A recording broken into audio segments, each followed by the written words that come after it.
Most welcome everyone at my YouTube channel Study with Satish. Now, today I am going to discuss and explain basic accounting terms which are very important from the point of view of class 11th commerce students.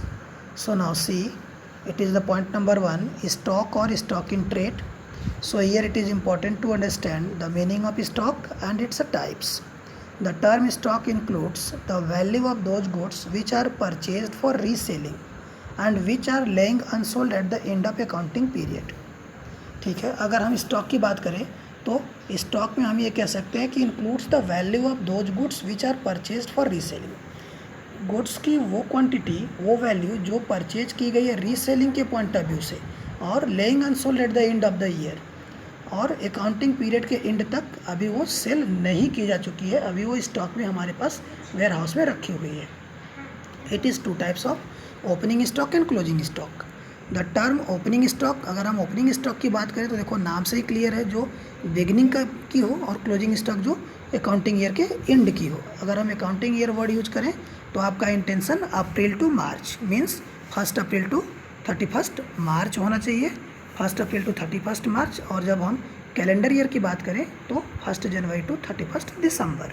Okay, so while we are talking about opening stock, then the term opening stock means the value of goods unsold at the beginning of the accounting period.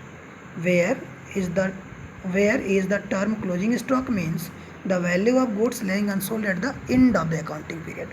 देखो accounting period के beginning तक जो stock cell नहीं हुई है, अभी तक stock में पड़ी हुई है, वेयर हाउस में पड़ी हुई है, वो हमारी ओपनिंग स्टॉक हो गई। लेकिन पूरा ईयर बीत जाए और ईयर के एंड तक भी हमारे पास अगर स्टॉक बचा हुआ है, अब एक चीज़ आप ध्यान रखिएगा, जो क्लोजिंग स्टॉक होगा आपका, that closing stock will be the opening stock for the next year.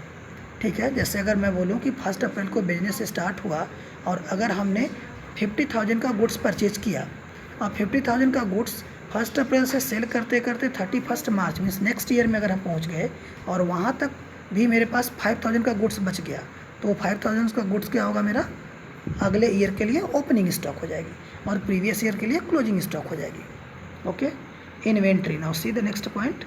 In case of a manufacturer there can be opening and closing inventory of 4 types.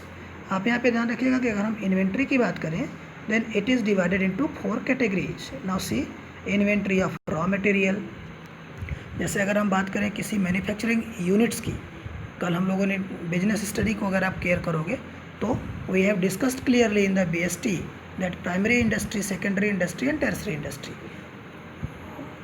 Raw material produced by primary industry just used by the secondary industry as a raw material. Product produced by the primary industry used by the secondary industry as a raw material.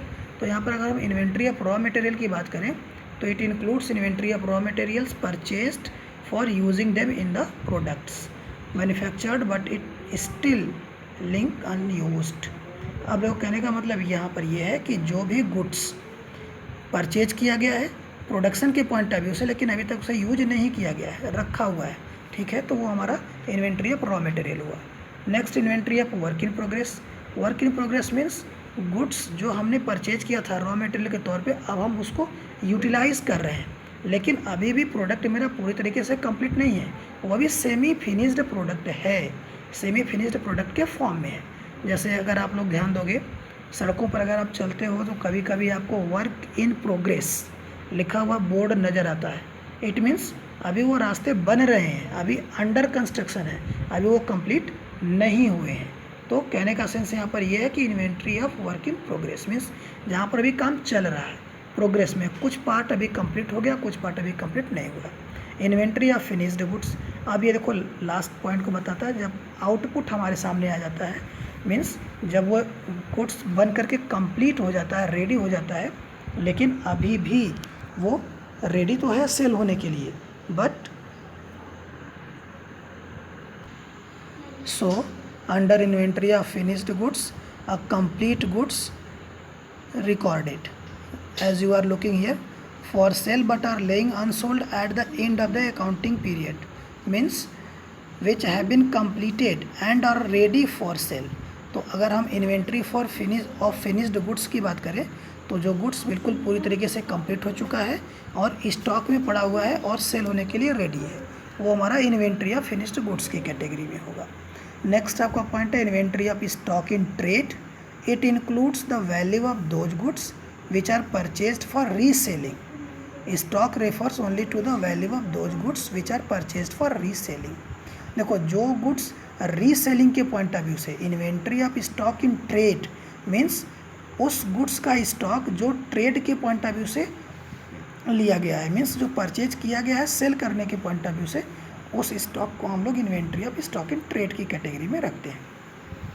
तो यहाँ पे आपके points बने inventory के types. Remember, inventory of raw materials, inventory of work in progress, inventory of finished goods and inventory of stock in trade. And now your next point is trade receivables. Remember, under trade receivables 2 points are involved, debtors and BR, it is the bills receivable. Trade receivables जब भी word बोला जाएगा तो आपका intention debtors और bills receivable से होना चाहिए, okay. And remember these 2 are the current asset. Trade receivables for to the amount receivable on account of sale of goods for services rendered by the company. The term debtors. So the term debtors represents those persons or firms to whom goods have been sold or services given on credit base and payment has not been received from them.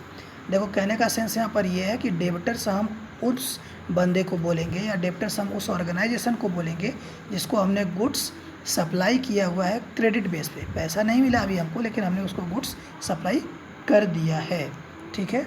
अब देखो, next एक point आपका बनेगा trade payables.